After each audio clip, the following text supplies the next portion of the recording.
Y el primer tema del día de hoy nos los trae Brandon Bouquet. Y tiene que ver con lo bueno, lo malo y lo raro de la Eurocopa. ¿Con qué comenzamos? ¿Comencemos con lo bueno o comencemos con lo raro? ¿Con qué comenzamos, Brandon? Cuéntanos tú.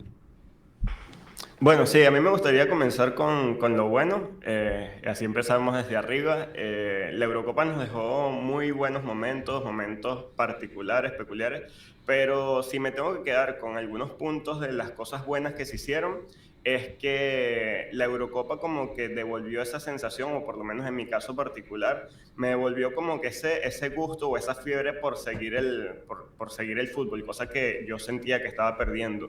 Una de las cosas buenas también que me gustaron de la Eurocopa y de este torneo es que volvieron las activaciones, volvieron las campañas de marketing y creo que se hizo un buen trabajo, las marcas se destacaron mucho, hicieron cosas muy interesantes.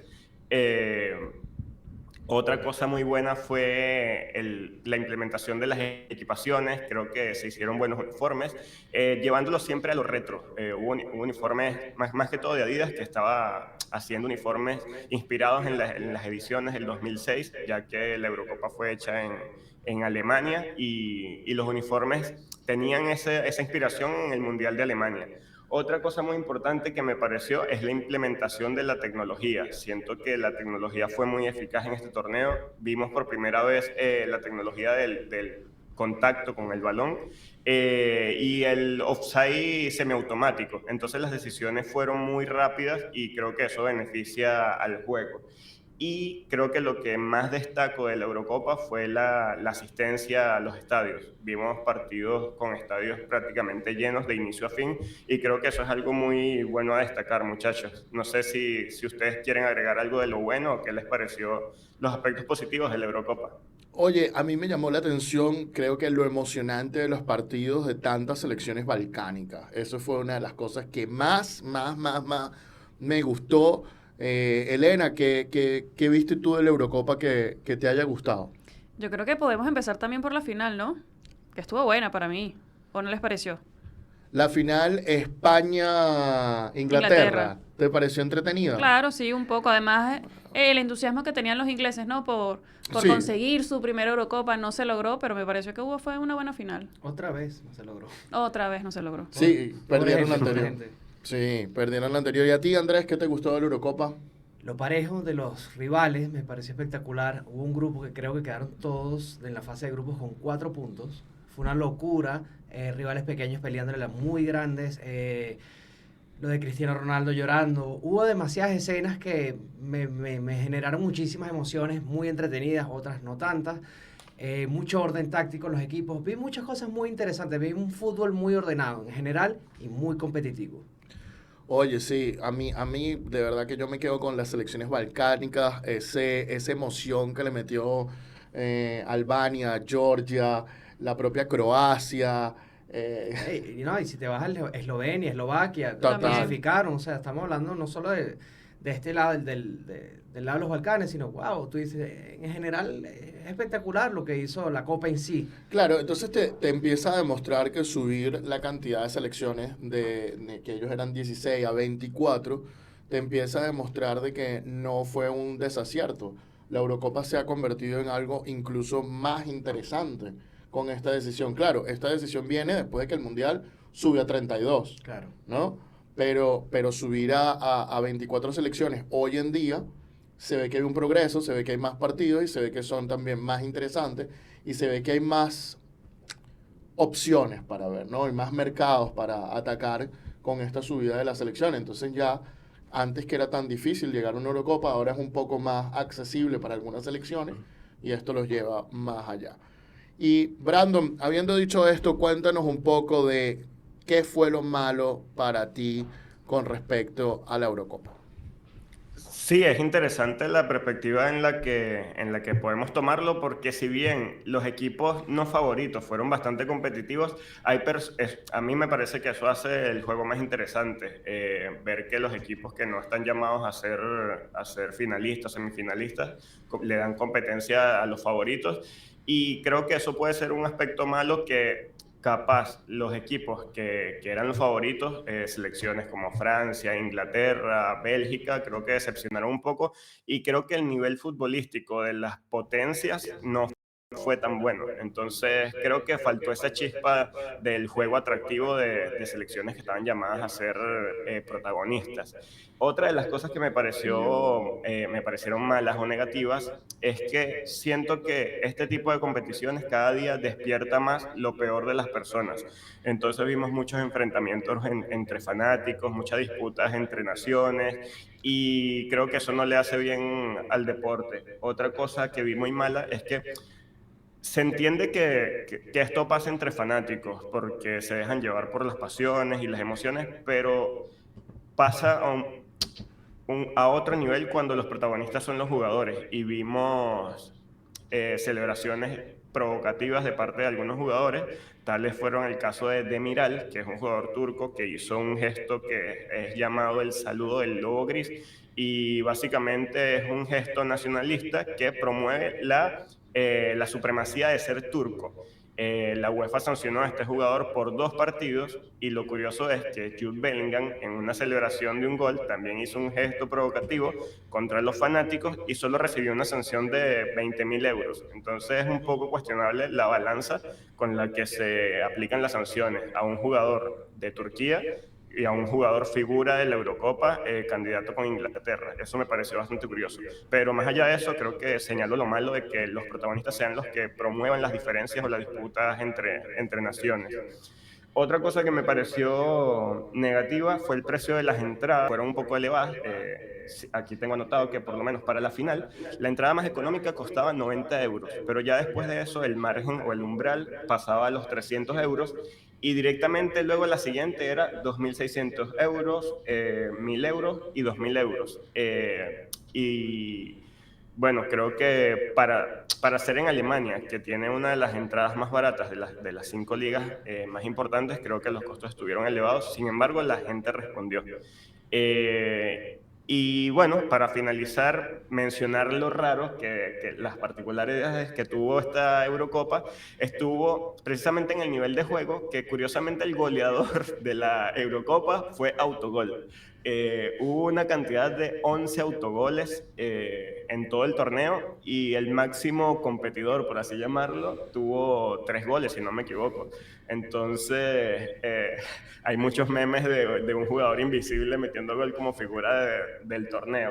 Eso me parece bastante particular. Otra peculiaridad me pareció lo de la designación del árbitro que anteriormente fue acusado por amaño y fue acusado por Jude Bellingham y pitó la semifinal con Inglaterra. Me parece raro que un árbitro que había sido acusado por un jugador en particular pitó en un partido donde estaba involucrado Bellingham, casualmente. Que Bellingham se vio envuelto en varias polémicas en esta Eurocopa. Más allá de lo que se esperaba de él deportivamente, creo que dio mucho que hablar fuera de las canchas.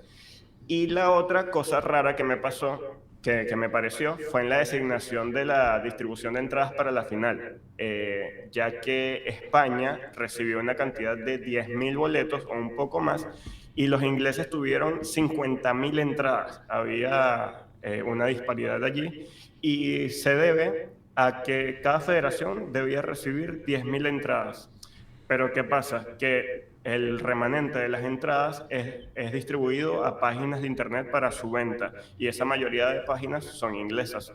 Entonces creo que no hubo una planificación allí y fue muy desproporcionada la asistencia en la final. Sin embargo, España quedó campeón, pero hubo muchos reclamos y quejas porque no era posible que un estadio que alberga 70.000, 80.000 personas solo tuviera una capacidad de 10.000 aficionados para el sector español, muchachos.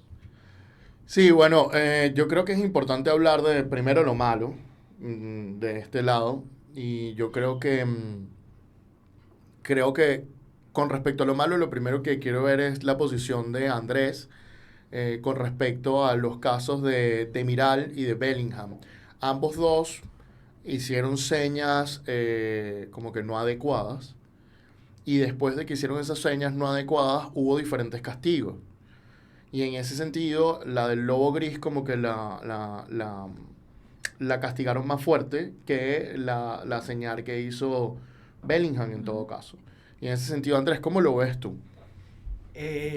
A ver, lo que pasa es que lo del jugador turco escaló hasta magnitudes diplomáticas, ¿ok? Se consultaron hasta ambos cancilleres, ambos embajadores en las diferentes repúblicas, tanto en Alemania como en Turquía, y escaló mucho más, porque además salió el mismo presidente, Erdogan, a defender el gesto y decir que es un gesto nacionalista, que es un gesto de esa índole, y los otros diciendo, mira, no. Esto es otra cosa que va mucho más allá y tiene una historia de fondo y nosotros no permitimos este tipo de cosas. Es complicado porque también Europa tiene una historia muy compleja para contar. Europa tiene una particularidad de guerra y una historia llena de conflictos que puedes avivar cualquier cosa, cualquier llama con cualquier gesto y molestar a un gentío. Y es complicado. Yo cuando lo veo con el lado de la política lo veo mucho más complicado. Sí, yo también. Creo que ese punto que tú estás contando, Andrés, es un punto importante porque cuando son gestos políticos y gestos políticos que tienen cicatrices tan profundas, generan este tipo de problemas. Elena, tú desde el punto de vista legal, ¿cómo observas esta situación de Merrill, de Miral y de Bellingham? Sí, es que justamente la diferencia en el caso es que la seña que hizo el jugador turco se refiere a una posición política, por así decirlo, ¿no? Refleja la ultraderecha turca. Entonces, el deporte no puede ser el escenario para ese tipo de expresiones políticas. Y por allí es que obviamente se suspende con 2 partidos.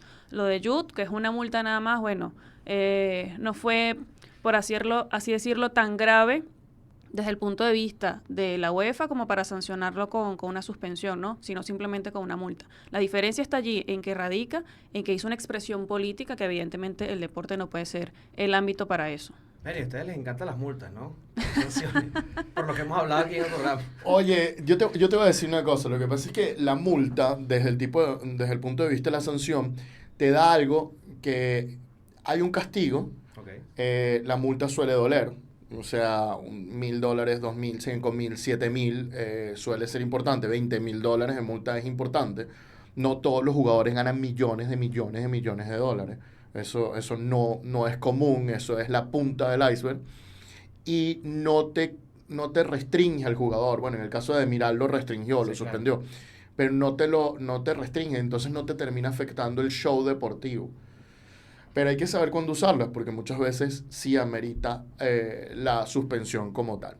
Y habiendo dicho eso, comentemos lo raro. A mí, yo me quedo también de lo que nos trajo Brandon, me quedo con lo del autogol, porque la verdad es que hubo un momento que hubo muchos partidos entre Copa América y Eurocopa que se fueron a penales, a extratiempo, y hay una falta de gol.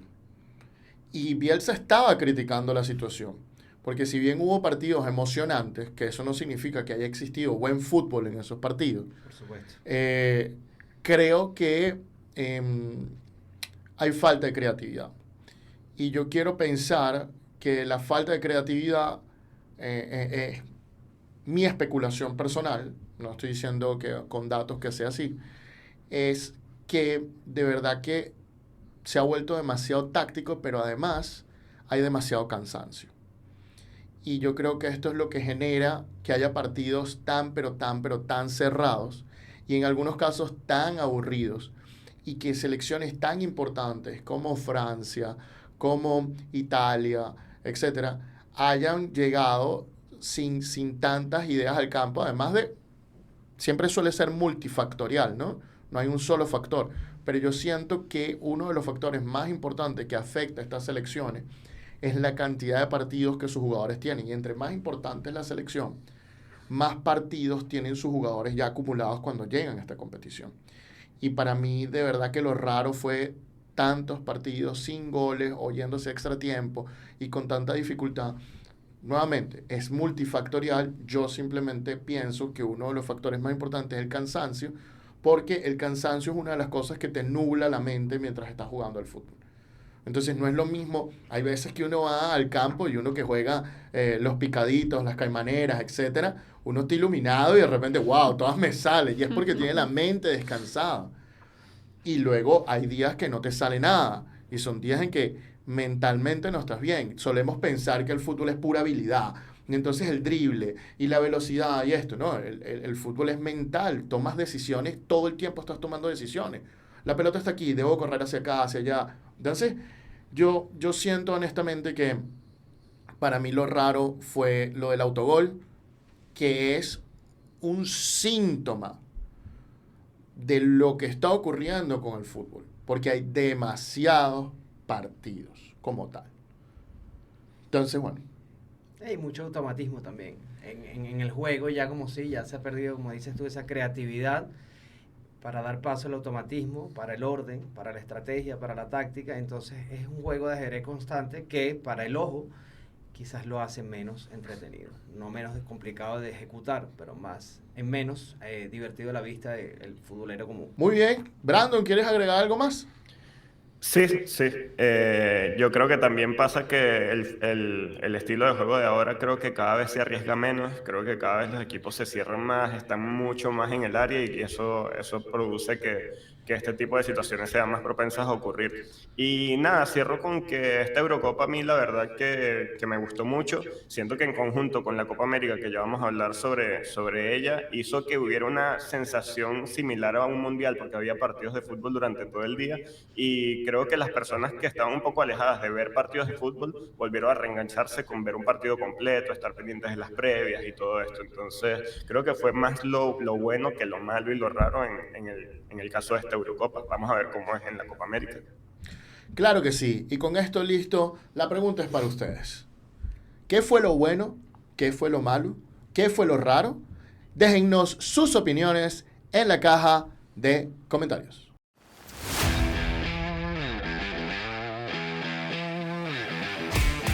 El precio del deporte.